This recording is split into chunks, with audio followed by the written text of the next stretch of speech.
Bismillahirrahmanirrahim. Al-martabatul ula utawi tingkatan kang kawitan.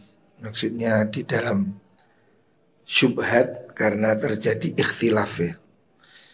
Imam Ghazali mengatakan bahwa syubhat itu ada kalanya salah satu faktor timbul karena ada ikhtilaf dalil di kalangan ulama.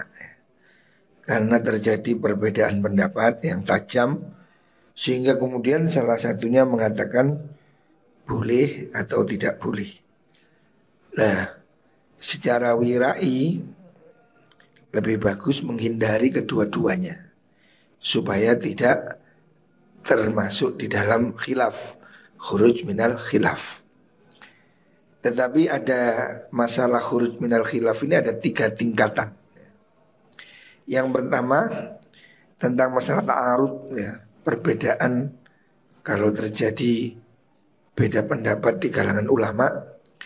Arud batul ula di tingkatan kang kawitan iku ma perkara ya ta'akadu kang dadi kukuh opol istihbabu kesunahan fit tawarru'i ing dalam ngati-ngati atau wirai anu saking ma wa huwa utai mengkono mayu ta'akadu iku ma perkara yakwa kang dadi kuat ya. Yakwa kang dadi kuat fihi ing dalem ma opo dalilul mukhalifi dalile wong kang nulayani. Maksudnya kalau khilafnya itu antara 2 pendapat yang hampir sama kuatnya ya. Kan ada beda pendapat ini lawannya lemah. Tapi ada beda pendapat itu yang sedemikian sama-sama kuat. Nah kalau begitu sebaiknya dijauhi ya.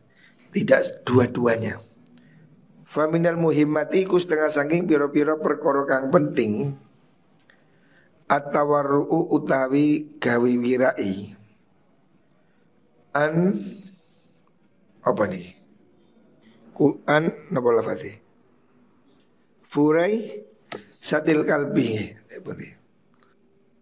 Furai satil kalbi al-muallami kata. Furai satil kalbi saking hewan buruane asu al-muallami kang den didik, kang den pinteraken ya. Anjing yang terdidik itu kan buruannya halal. Jadi berburu dengan anjing itu boleh. Tetapi termasuk wirai. Kita ini menjauhi buruan hasil buruannya kambing, anjing. Idza akala nalikane mangan sapa mengkono kalb. Kalau kambingnya ini masih makan bagian dari buruan itu.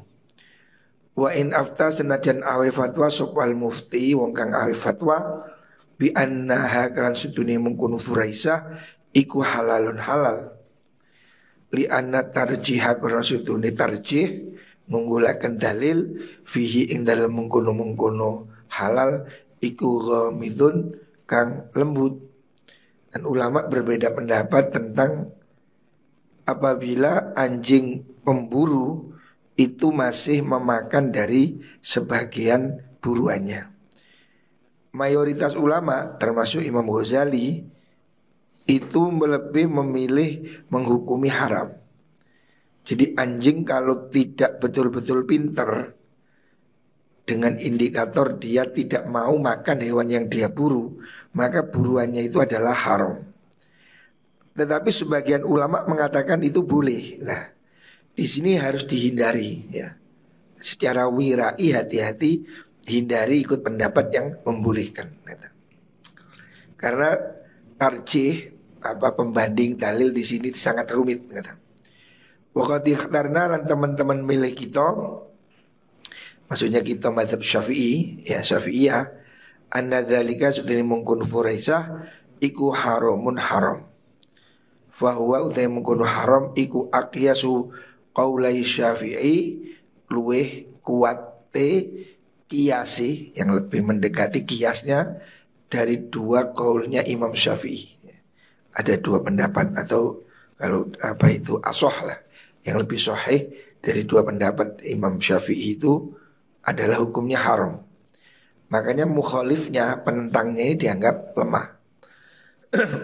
Kalau terjadi demikian maka orang harus mengambil ikhtiyat, menghindari. Wa mahma wujidalan kapan dan temu li Syafi'i kedua Imam Syafi'i apa qaulun qaul jadidun kang anyar, kalau ada qaul jadid. Muafikun kang nyocoki lima madhabi Abi Hanifah maring madhabi Imam Abu Hanifah au ghairi utoliani madhab Imam Abu Hanifah minal a'immati kang tetap saking piro-piro imam. Kalau memang terjadi ada pendapat dari Imam Syafi'i qaul jadid atau yang sama dengan pendapat yang lain, karena mongko ono opo itba'uhu anut mengkono qaul fil wara'i ing dalem wirai iku muhiman penting. Wa in afta senajan fatwa sapa wong bil qauli kelawan qaul al akhari kang liyo. Kan Imam Syafi'i ada dua pendapat. Ada dari yang lama disebut dengan qaul qadim, yang baru namanya qaul jadid ya. Kalau memang terjadi dua pendapat ya, dalam pendapatnya ini Imam Syafi'i, maka ada ulama yang ahli mentarjih ya. Kita mengikuti yang unggul, yang lebih asoh ya. Biasanya mujtahid madhab di bawahnya ini memberikan klarifikasi. Secara umum yang dipakai qaul jadid, tetapi ada beberapa qaul qadim, ada sekitar mungkin 20 ya yang diunggulkan mengalahkan pada qaul qadim, mengalahkan pada qaul jadid. Nah, kita kalau terjadi perbedaan yang sedemikian maka sebaiknya dihindari. Maksudnya dihindari supaya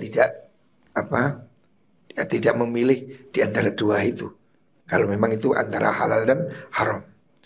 Wa min dzalika lan setengah saking mengkono wirai, wa minal wara'i lan saking mengkono wirai, termasuk dari contoh wirai, artinya hati-hati sebaiknya tidak diambil.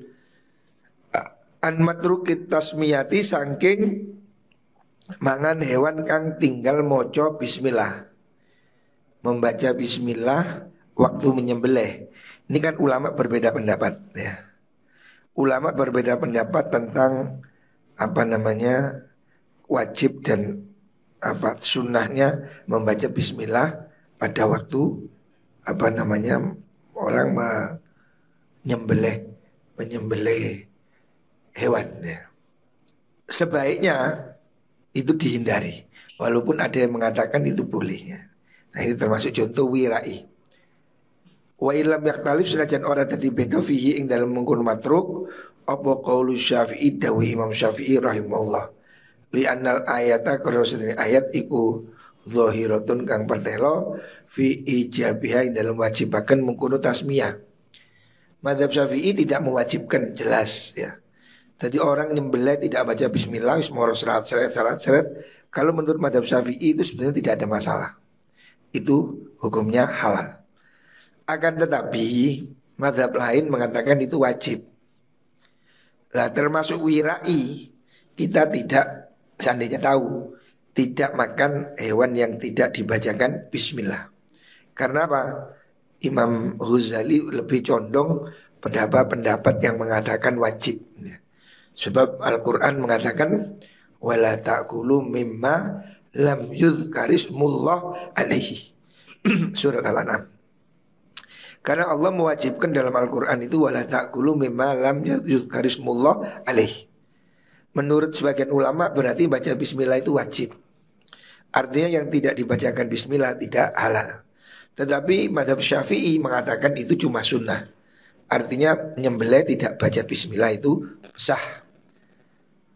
Lah kita kalau mau wirai sebaiknya menghindari yang tidak dibacakan bismillah. Karena apa? Sebagian ulama itu mengatakan tidak boleh gitu loh.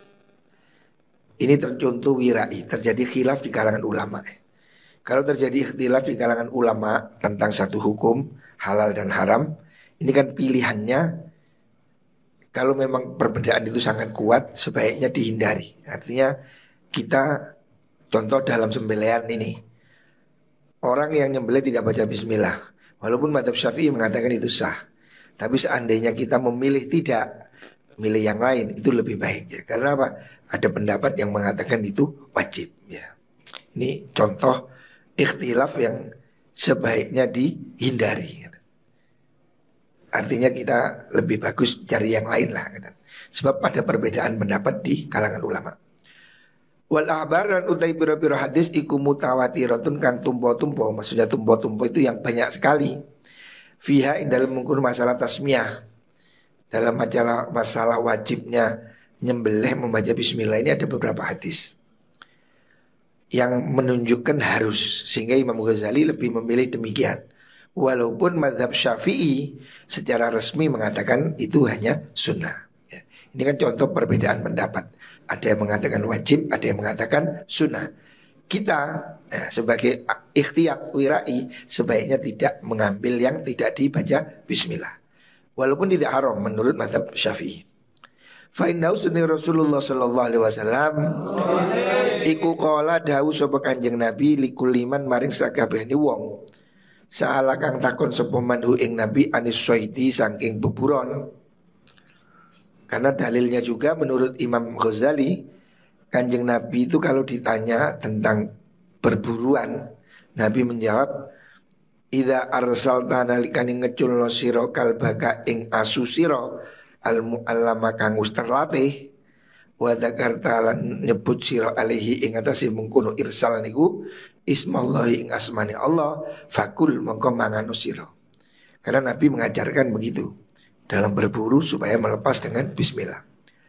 Wa nukila lan den nukil apa dalika mengkono-mengkono qaul niku ala taqarruri ing atase bola bali itu sering diucapkan oleh Nabi. Maka syaharat teman-teman masyhur apa adzabhu nyembelih bil basmalati kelawan maca bismillah. Yang masyhur qaul mengatakan nyembelih disuruh baca bismillah. Walaupun menurut mazhab Syafi'i tidak wajib, tetapi sebaiknya dihindari ya. Karena apa? Terjadi perbedaan pendapat. Wa kullu dzalika utis kabehane mengkono-mengkono napa niku wau akhbar niku dalil niku iku yukawi nguwataken apa dzalik nguwataken dalil al istirati ing dalile nyarataken maca bismillah. Dari segi dalil itu lebih condong mengatakan wajibnya nyembelih baca bismillah. Walakin lama soha tetap ini semangsani sah, tapi karena ada riwayat lain yang sah. Apa qaulu dawi Rasulullah sallallahu alaihi wasallam. Rupane dawu al mukminu ta wong mukmin iku yadbahu nyembelih sapa mukmin alasmillahi ing atase asmani Allah taala. Secara otomatis orang mukmin itu sudah dianggap membaca bismillah. Sama pada hukum maca bismillah supaman aulam yusammi utawa orang maca bismillah. Ada riwayat orang mukmin yang penting yang nyembelih penyembelihnya orang mukmin maka baca bismillah, tidak bismillah itu boleh-boleh saja. Ada riwayat demikian. Makanya dalil ini kemudian bertentangan dengan dalil itu. Nah, ulama berbeda pendapat, satu mengatakan wajib, satu mengatakan sunnah. Maka sebaiknya kita menghindari yang tidak dibacakan bismillah, walaupun tidak haram menurut mazhab Syafi'i. Wa tamalanan member apa yakuna yen ta'ono apa hadza ikilah mengkun hadis iku aman umum mujiban kang netepaken li sorfil ayati maring ngarahaken ayat wasairil akhbari lan sekian biro-biro hadis antuwahiriyah saking biro-biro dohiri ayat ya. Mungkin jadi ini memang ada taksis di situ. Artinya ini lebih spesifik kan. Wa yahtamulan yang member apa yukhassaso ya den taksis apa hadza ikilah mengkunuk hadis yang terakhir yang mengatakan boleh dan baca ataupun tidak itu khusus binasi kelan wong kang lali. Kalau lupa tidak apa-apa. Ada ikhtimal atau pemahaman seperti itu. Wa yutraku lan wa yutraku lan den tinggal apa dzahir biro-biro dzahir hadis wala ta'wilan orang ta'wil iku maujud. Wa ka'anna hamlahu lan kaya sedene ngarahaken mengkono-mengkono hadis sing niku sama amli sami ala nasi ing atase wong kang lali iku mungkinan mungkin ya. Itu mungkin lebih menurut Imam Ghazali lebih mengarah ke situ. Riwayat yang mengatakan orang mukmin boleh baca dan tidak baca. Itu mungkin arahnya ke orang yang lupa. Tamhidan koronon dasaraken sebagai alasan li udrihi maring udhure wong kang lali. Artinya kalau lupa nggak apa-apa.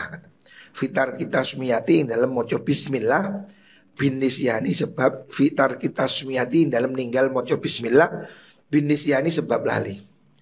Wa kana lan ono apa takmimuhu ngumumaken mengkono-mengkono hadis artinya yang mengatakan boleh baca dan tidak. Wa ta'wilul ayat ila na'wili mengkono ayat iku mungkinan mungkin imkanan kelawan yomu kemungkinan akrabu kang luwih parek. Rojahna ngunggulaken kita dari yang mengkono takwil. Wala nungkiru lan orang ngingkari kita rof al ihtimali ing ngilangaken mengkono ihtimal al muqabili kang bandingi lahu maring mengkono takwil ya. Ini kan ada dua dalil ya. Satu sisi ayat mengatakan jangan makan hewan yang tidak disebut nama Allah. Ini kan berarti zahirnya hewan yang tidak dibacakan bismillah itu haram. Siapapun yang nyembelih. Tapi ada riwayat Nabi mengatakan orang mukmin boleh baca bismillah dan tidak baca bismillah. Nah, ini bagaimana? Ada yang mengatakan tetap wajib karena yang tidak baca itu boleh kalau lupa. Ada lagi yang mengatakan oh ya berarti boleh. Nah, yang tidak baca itu kalau orang non muslim. Nah, ini ada kemungkinan. Dari situ kemudian dua pendapat. Ada yang mengatakan baca bismillah itu wajib, ada yang mengatakan tidak wajib.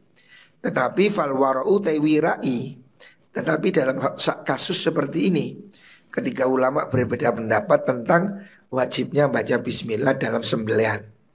Ini kan ada yang mengatakan boleh, tidak boleh.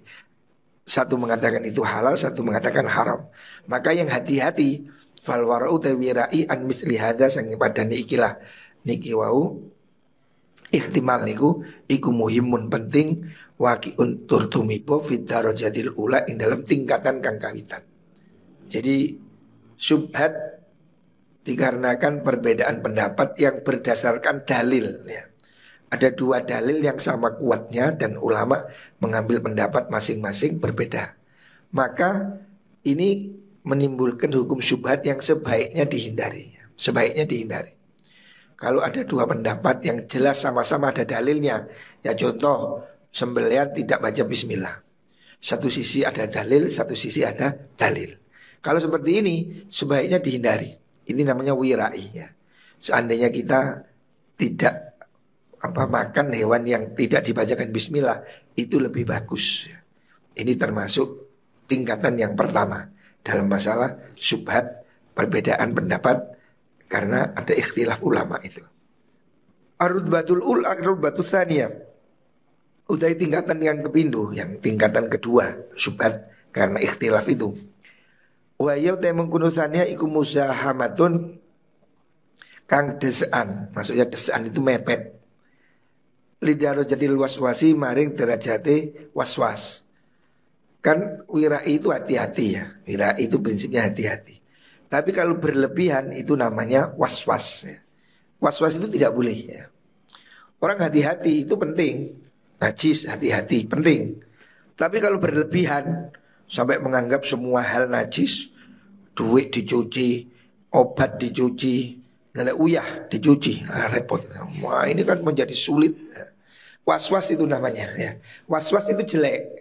Tapi kalau hati-hati itu baik. Jadi hati-hati itu kutub sisi, was-was itu sisi ekstrimnya ya.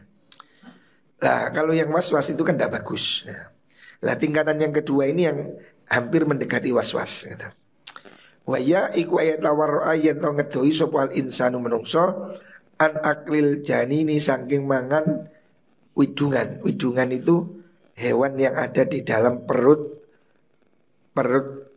hamil. Maksudnya perutnya sapi hamil maunya. Orang sapi hamil disembelih, wedus kambing hamil disembelih. Bayi yang di dalam perutnya itu loh. Itu namanya janin atau widungan ya. Alladzi yusadifu kang beneri apa mengkono janin fi batnil hayawani ing dalam jerune hayawan al-madbuhi kang den sembelih. Hewan itu kalau disembelih maka kandungannya itu hukumnya ikut ikut pada induknya. Artinya kalau induknya itu disembelih sah, terus dibedel janinnya mati, janinnya ini halal, ikut sembelihan ibunya.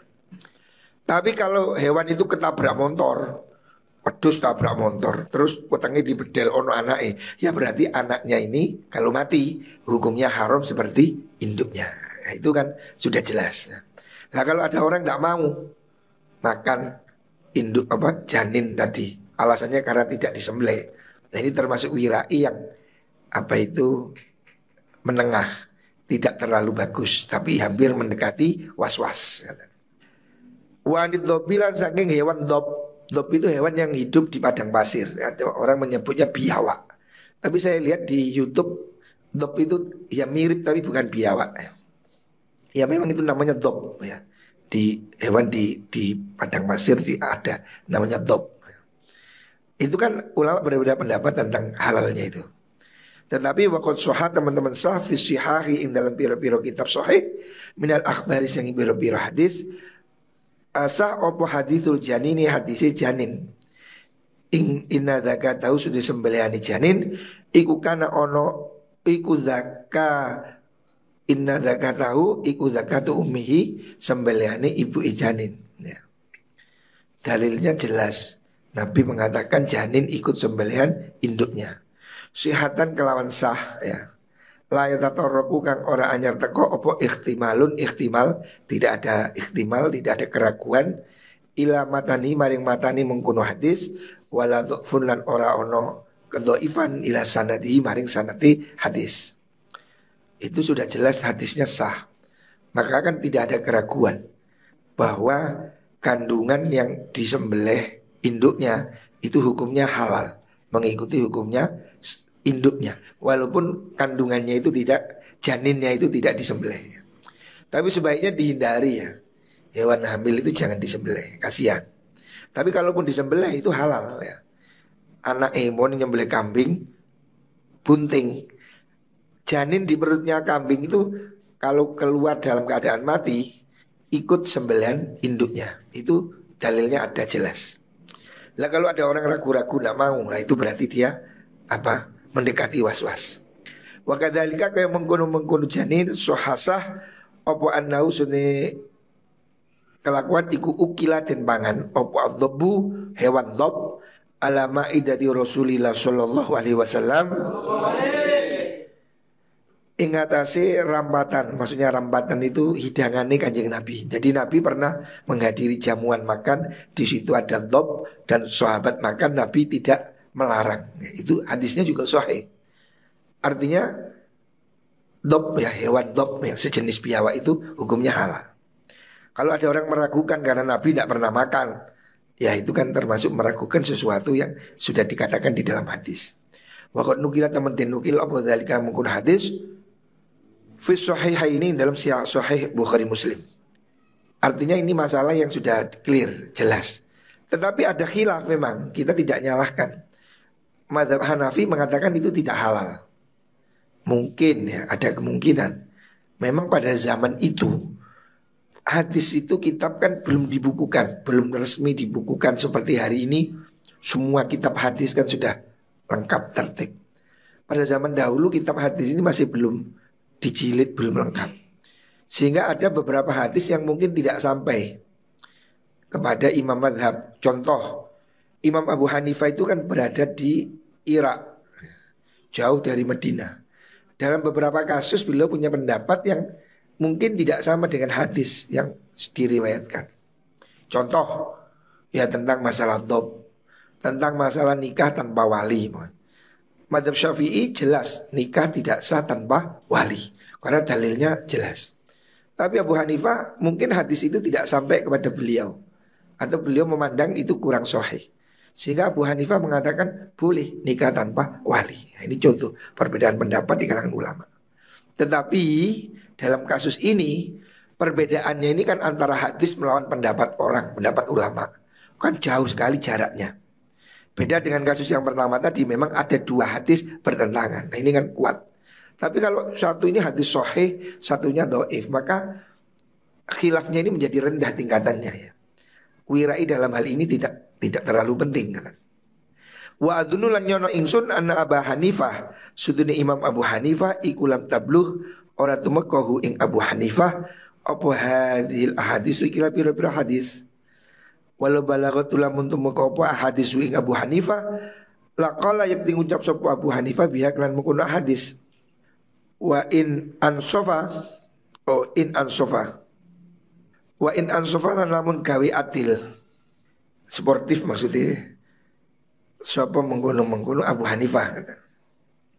Artinya Imam Ghazali berpendapat seandainya Abu Hanifah tahu pasti dia akan menerima pendapat ini. Artinya tentang kehalalannya dhab, karena ada riwayat yang sahih. Adapun beliau mengatakan tidak boleh, mungkin karena beliau tidak mendapati saat itu hadisnya. Wa ilam yunsif lan namun orang nerimo adil, maksudnya tidak sportif, tidak berdasar objektif fi dalam mengkono khilaf sapa munsifun wong kang gawe insaf, orang yang berpendapat ini kalau memang tidak bisa menerima secara jernih karena mengkono apa khilafi mengkono hadis iku ghalaton keliru. La yu'tadu ora den wilang-wilang tidak dihitung apa mengkono khilaf. Wala yuratulan wala yurithun ora nekaken syubhatan ing syubhat. Jadi kalau terjadi perbedaan pendapat antara hadis sahih dengan pendapat ulama, maka nilainya hadis jauh. Artinya dimenangkan bukan bandingannya. Maunya ada orang fulan mengatakan itu halal, padahal hadis sahih mengatakan haram. Maka ini bukan khilaf. Karena apa? Pendapat Nabi, dawuhnya Nabi ini jauh dibanding pendapat manusia biasa ya. Khilaf itu kalau terjadi yang sama-sama kuat antara Imam Syafi'i dengan Imam Malik, ini kan sekelas.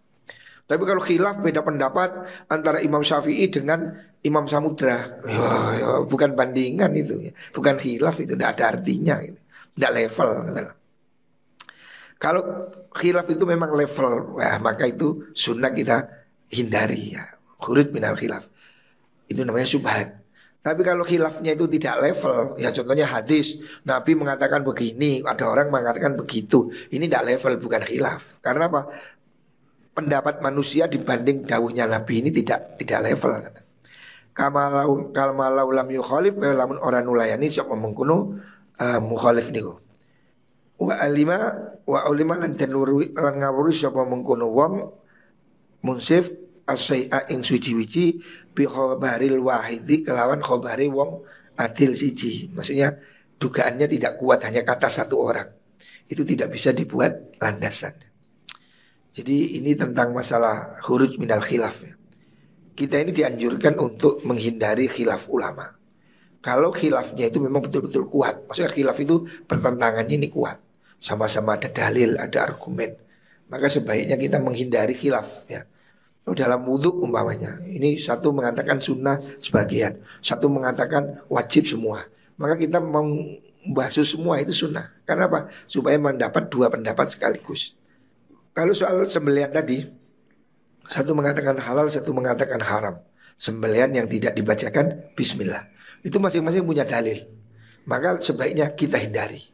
Artinya jangan makan yang tidak dibacakan bismillah, sebab menurut sebagian ulama itu haram.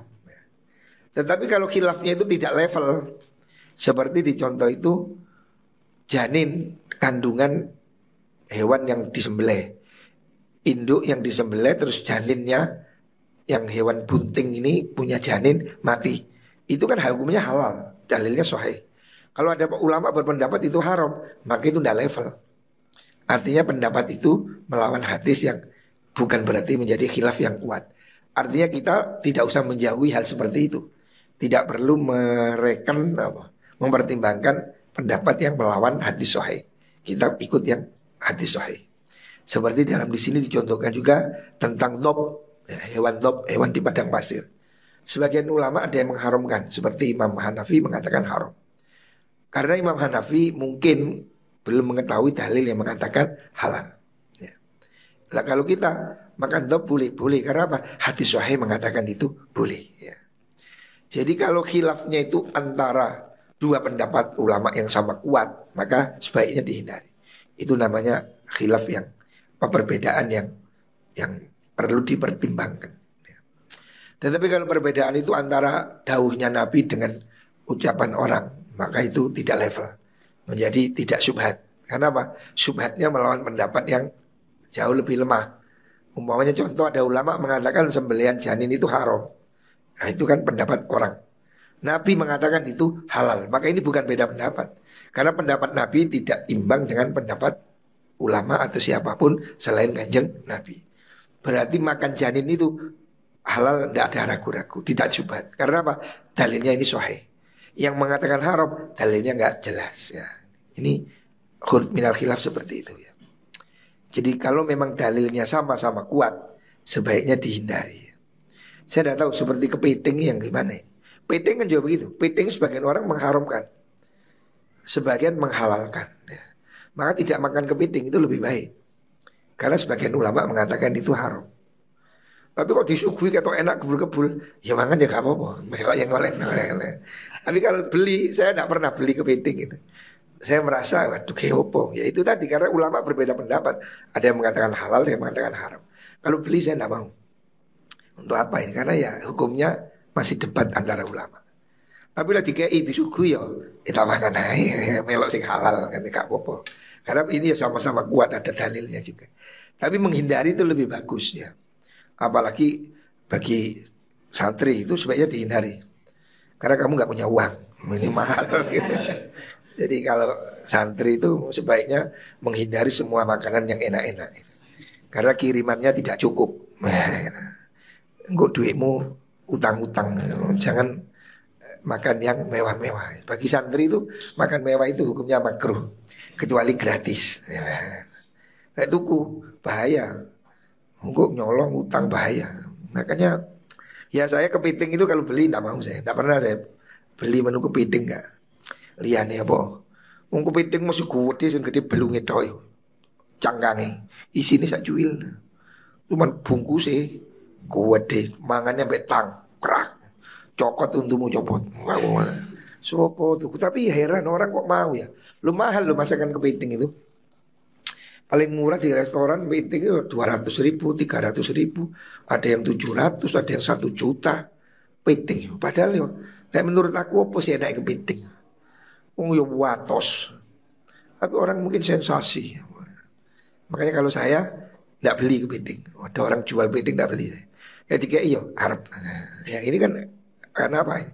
Khuruj minal khilaf ya, contoh ya, menghindari perbedaan dan pembelian. Bagi orang yang mau makan kepiting ya boleh, ada yang mengatakan boleh. Jadi kepiting itu hewan yang hidup di 2 alam apa 1 alam, itu kan berbeda pendapat. Ada yang mengatakan itu hidup di 2 alam, makanya haram seperti kodok. Tapi ada yang mengatakan itu hidup di 1 alam. Lah kok urip masih kakek banyu lah kan disiram, cari ini. Lah itu kan ya harusnya itu diteliti oleh siapa sih? Dokter mungkin dibedah. Ini hewan 2 alam apa 1 alam. Kalau 2 alam kan seperti kodok, itu kan tidak boleh dimakan. Walaupun memang ulama ini ada yang lebih ringan ya. Madzhab Maliki itu lebih longgar. Semua halal. Menurut madzhab Maliki bekecot pun halal. Jangankan bekecot, anjing itu ada yang mengatakan boleh. Jadi ini berbeda pendapat dong. Tapi aneh-aneh kon mangan kiri, ngawur aja. Ada itu di mana di Solo itu siapa itu jenenge Sukino itu MTA mengatakan boleh makan anjing. Nah heran saya lihat ada di kitab yang boleh kan ada. Karena ada ulama yang saklek mengatakan haram itu hanya yang di Al-Quran. Ya babi tok itu. Yang haram di Al-Quran kan hurimat alaikumul maitatu waddam walhamul khinzir. Jadi yang haram cuma bangkai, darah dan dagingnya babi. Orang yang ekstrim berarti atine gak haram. Ya iku goblok ngomong dagingnya haram gak utek gak haram. Iku wong bunemen iki. Ya padha mbek dilarang kencing di sini. Aku ting ngising, ya apa maneh wong ngecek gak oleh kate ngising kan ya opo sih gitu. Itu kan dia ada paham ya. Jadi ada orang yang menghalalkan kepiting itu memang ada. Yang mengharamkan juga ada. Nah, kalau memang kamu gak duit duit ya ojo tuku. Apa maneh kan duit duit. Lah tiga iya boleh dipikir. Kok enak melok sing halal gak apa-apa. Ini kan keluasan fikih itu seperti itu. Ya fikih itu memang banyak apa kemudahan. Sebab tidak semua orang ini mampu. Kalau harus yang kencang, wah ini berat juga. Ya seperti soal sembelihan. Kalau madhab Syafi'i longgar, orang nyembelih nggak baca bismillah tetap sah, asalkan orang muslim. Tapi madhab lain mengatakan tidak sah, bab dalilnya Al-Quran. Nah seperti itu gimana? Ya kita milih, kalau ada yang dibacakan bismillah, ya pilih yang dibacakan bismillah, itu lebih baik. Tapi lek ono maneh, ya apa maneh ya siku ae, timbangi gak mangan. Kok kon dikei sate. Terus maca bismillah apa ora? Ora. Ketika dipangan. Sing beli wong Islam kok dipangan ae. Dulu ada kasus di Kediri. Jadi di Kediri ini pernah heboh ya. Ada kasus zaman saya nondok dulu. Maling kambing itu modusnya kambing disembelih supaya nggak bunyi. Jadi datang ke kandang langsung digorok kambingnya, dia deisak go melayu. Jadi pencurian kambing langsung disembelih sehingga kambingnya nggak bunyi. Dituntun kan mbek-mbek nguni. Jadi kalau maling nyolong kambing itu kambingnya langsung disembelih di tempat, dibingkem sembelih di bawah. Lah ada kasus kandang dimasuki maling disembelih 3 atau 4 kambing. Terus ketemon malingnya kabur, kambingnya ditinggal. Wah ini hukumnya halal apa tidak ini ya? Orangnya nggak berani makan, nyembelih nggak jelas. Sopo sing beleh pokoknya kambing telu papat dibawa ke pondok. Tanya ke saya, halal? Wah halal. Lo kok iso? Ya sing nyembelih iku malingi Islam, bukti disembelih. Maling Kristen mungkin ditekak. Islam. Orangnya nggak berani makan, dibawa ke pondok. Karena takut yang nyembelih muslim apa tidak. Saya bilang, oh menurut saya ya muslim itu. Daripada dibuat kambing telur ya eman lah. Ya tak hukumi halal ya. Loh kok ya Islam nih, saya menduga malingnya Islam. Bukti dia disembelih. Lah malingnya non muslim mungkin ditegak dipeluntir klotak. Nah, kasi disembelih berarti malingnya ini ya Islam, cuman Islam sing kurang ajar. Nyembelih maling. Yo akeh maling Islam yo akeh kok kawan. Yo banyak. Makanya ya akhirnya dipangan. Nah itu termasuk syubhat tuh ya. Karena tidak ditahu baca bismillah apa enggak. Nah, kalau menurut Imam Syafi'i tidak baca bismillah enggak apa-apa, asalkan yang nyembelih orang Islam. Tapi kalau menurut madhab Hanafi haram, jelas itu tidak diketahui kalau dia baca bismillah. Al-Quran mengatakan jangan makan hewan yang tidak dibacakan bismillah ya, itu jelas ya. Makanya ini kan berbeda pendapat di kalangan ulama ya. Nah ini keluasan syariah. Yang penting kita ada dalilnya, ngerti dasarnya, ojo sembrono. Boleh-boleh aja. Wallah.